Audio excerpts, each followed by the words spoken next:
our Homecoming King and Queen for 2015. Homecoming Queen, Nina Camacona, and Homecoming King, Richard Scott, better known as Scotty.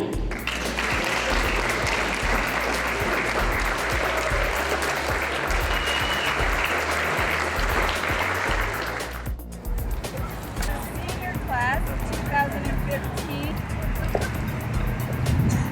Queen is Danya Daniels.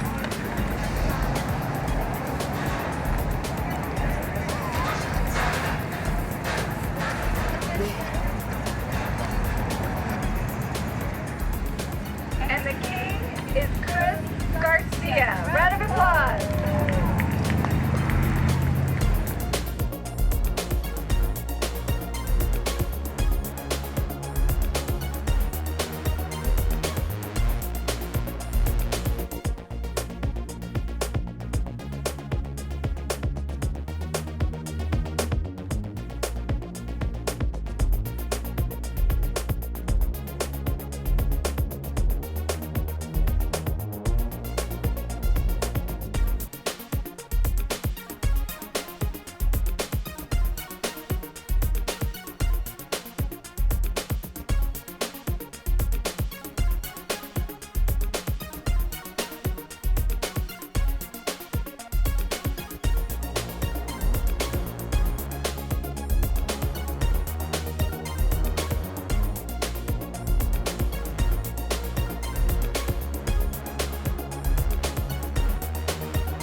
Volleyball. Volleyball. Volleyball. Football. Football. Football. What's up? What's up with you? What time is the football game tonight? The football game is tonight at 7. When is the volleyball game? It's tomorrow at 1 o'clock. Let's we have to win. Go Bulldogs! Now, practice with me. Volleyball. Volleyball. Volleyball. Football. Football. Football.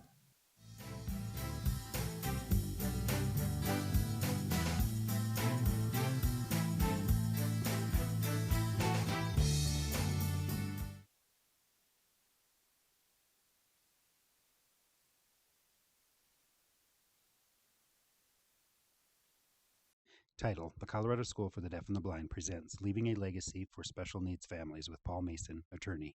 Our presenter, Mr. Mason, is standing in front of a flip chart. Captions are below on screen. Hi, my name is Paul Mason. I'm a state attorney here in Colorado Springs, and I practice specifically with clients and families and help them with their transition planning. I help them with their special needs that they have, and I specialize with families with special needs or special abilities. And I just kind of want to talk to you today a little bit about what's out there and what you might need to know or be aware of, and just some things to think about. And so what I'm going to do today is a couple things. One is I'm going to go through several documents that we need to know about, and then I'm going to talk a little bit about planning and how it's important for us to think about the special ways that we do need to plan for our children, and then for our children to also plan for us when they become of age of 18 or older. So with that, I'll get started, and what I want to talk about first is a document called a power of attorney, a POA.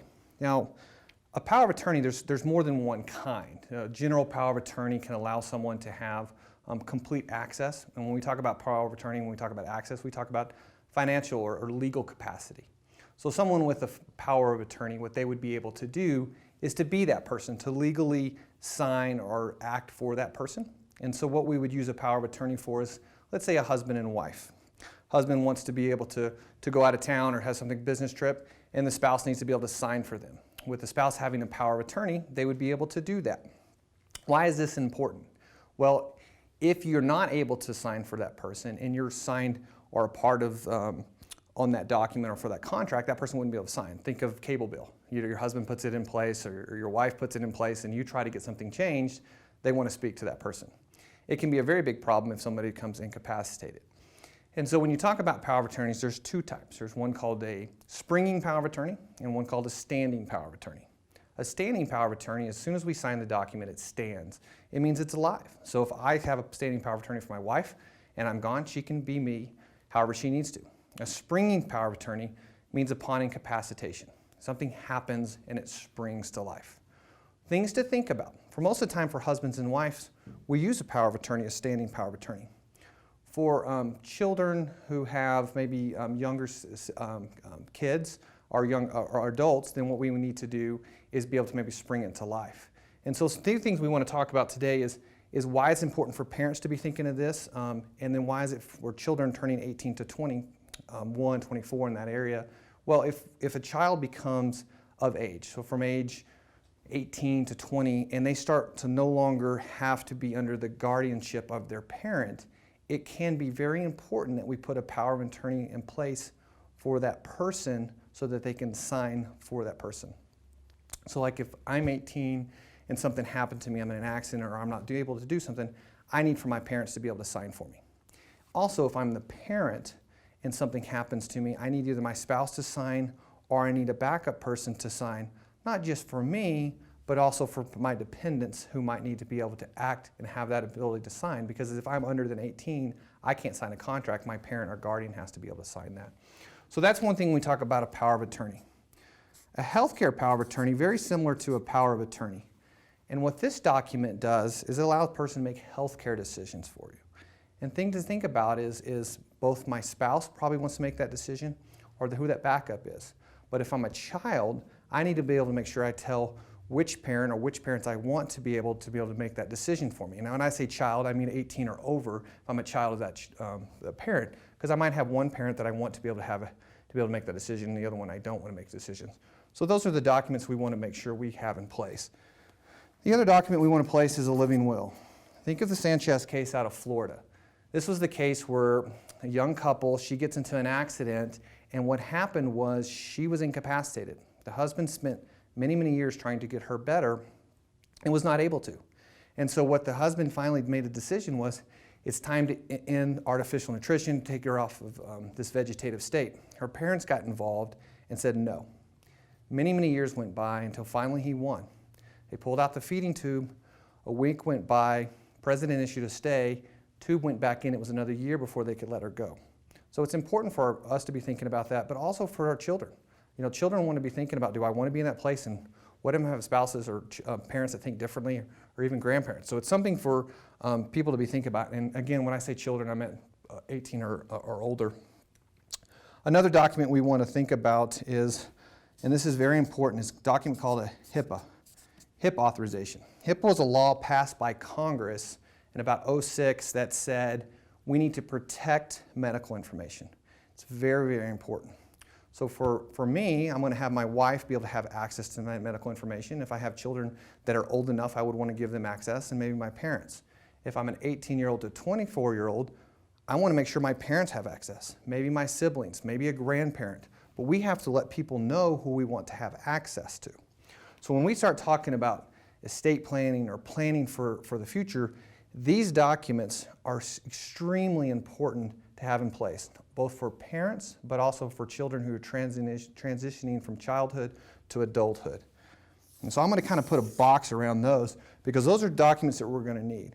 And the other thing I want to talk about transitioning from here over into planning side is the two documents. One is called a will, and the other one is a trust. And let's think about the two and what's important with the two. First, I'm going to define what a will does. One thing important that a will do is we'll define and say who do I want my guardians to be of my children. Now what we do is we ask the court and we say, hey, court, this is important to me. These are the people that I would like to take care of my kids. It's especially important if we have minor children that we list who those people will be. What it also does, it says anything that is mine, this is how I want to transfer it. But we have to define what is mine.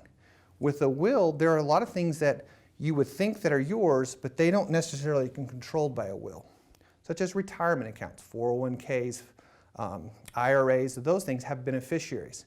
The beneficiary would travel outside and not travel through the will. Secondly might be a deed for a home. If me and my wife own a home, depending on how we own it, if I died, it could go directly to her. Or let's say me and my brother had a property. It could be, depending on how it's titled, it could go that way.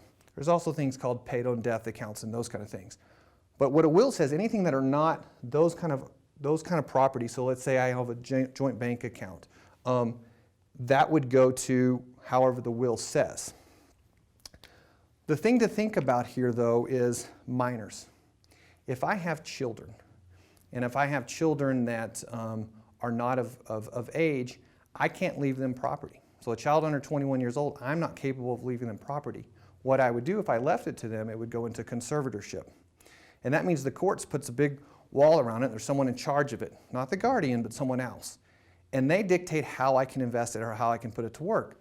Most of the time, they make you put it into an FDIC insured investment. As we all know, interest rates are really low, so that can be a very problematic situation when I can't make enough money to take for my kids. So what we mostly have to do is we have to leave money for our children and trust for their benefit. And if we're able to do that, then they can still have the benefit from it, and I can pick who's going to be in charge of that. Now let's take a minute and let's talk about children with special needs or children that qualify for special needs. It can be problematic for them to have a trust where they are guaranteed or have income. So what we do is we develop a special kind of trust. And how it does is from the will or from a trust, and I'll talk about this in just a minute, what we'll do is we'll build a trust, and it's called a special needs trust. How a special needs trust works is it says anything that I may qualify, any kind of assistance that government says, this does not disqualify me. It's not included into my assets. So when they go and you have to fill out and say, these are my assets, this isn't included. The trust specifically just states, I will supplement however I choose to supplement whatever they have. And by doing it this way, we haven't disqualified a client at all. Think of your elderly parent. I'm 85 years old, I get put into a home. In order for me to qualify to be put in the home under government assistance, I have to deplete my assets down to $2,000. If I had a supplemental needs trust, they wouldn't include that. I'd immediately qualify. Very important with kids who might have disabilities that we be able to put it together in a special way that doesn't disqualify them, but it be able to put that asset to work for them and not deplete it all the way so that they never have to worry about dying destitute. Significantly different. How these two work, the trust between the special needs trust. When we create a trust, now there's different kinds of trust. There's irrevocable trust or revocable or revocable, depending on which side of the pond you're on. But what we have is, we have a situation where with an irrevocable trust, we might do it for Medicaid purposes, or we might do it for business protection, or we might do a third party or a first party special needs trust. Think of the person who gets into an accident. They get into an accident, there's a lawsuit for them, and maybe they're currently disabled. Instead of the lawsuit or the company paying them directly, they'll put it into a first party, a supplemental needs trust, directly with them. And so if we had that situation, it'd be able to use for their benefit. Now, a first party, which what that would be because it came to me, is a significantly different rules than a third party. So if I'm a parent and I want to leave money for my child, they never had the money. And so it doesn't count against them. And if I leave it to them outside and put it in here when I die for my children, the rules are totally different.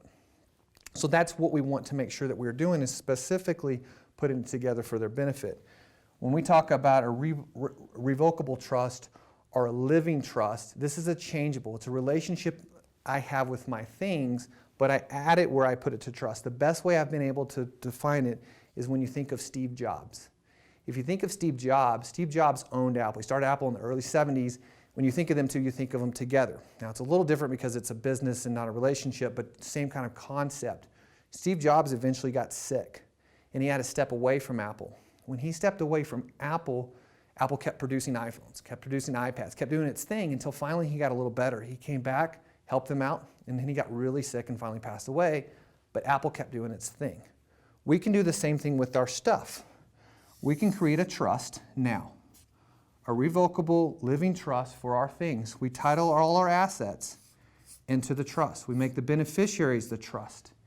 And then when something happens to me, let's say I become incapacitated, I can choose. Maybe it's my wife or maybe it's some other person, just like we did with the POA, who gets to control that. The difference is there's rules set up and there's responsibilities, and they have to follow these rules. And then when I die, I can easily pour this asset into the trust I've set up either for my spouse or for my children. And why we do that is because we can avoid probate. We can make it very, very simple to happen.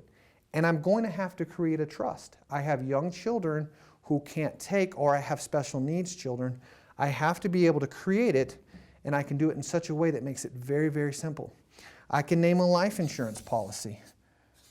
That's the beneficiary here, which will eventually pour in be a special needs policy where it would provide the benefit for my child if something were to happen to me.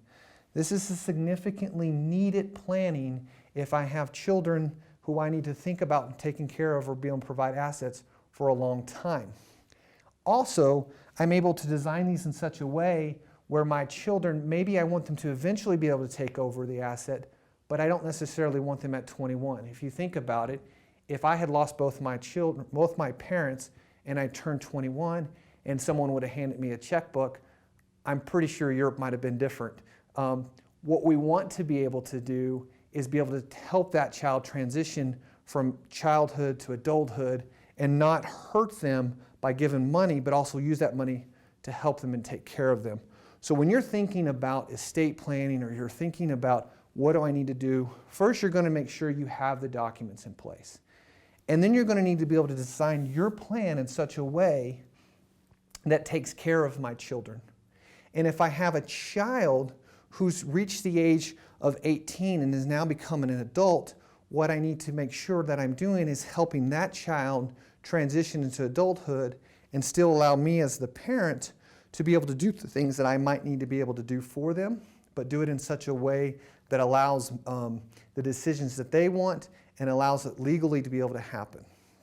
So this is estate planning. We'll call it 101, and we'll call it in just a few minutes. And I would love to talk to you or be able to help you if I can, or if you've got any questions, feel free to reach out to me or reach out to the school, and we will do what we can to answer those questions. But again, we want to take care of the kids, and we want to make sure that we do it in such a way that helps them. So thank you. Words appear. For more information, contact Paul Mason at the Mason Law and Planning Group, www.mlapg.com, 719-428-4495. The CSDB logo and words appear. Leaving a legacy for special needs families has been presented by Outreach Programs at the Colorado School for the Deaf and the Blind, 33 North Institute Street, Colorado Springs, Colorado, 80903. Telephone 719-578-2100, www.csdb.org, copyright 2015.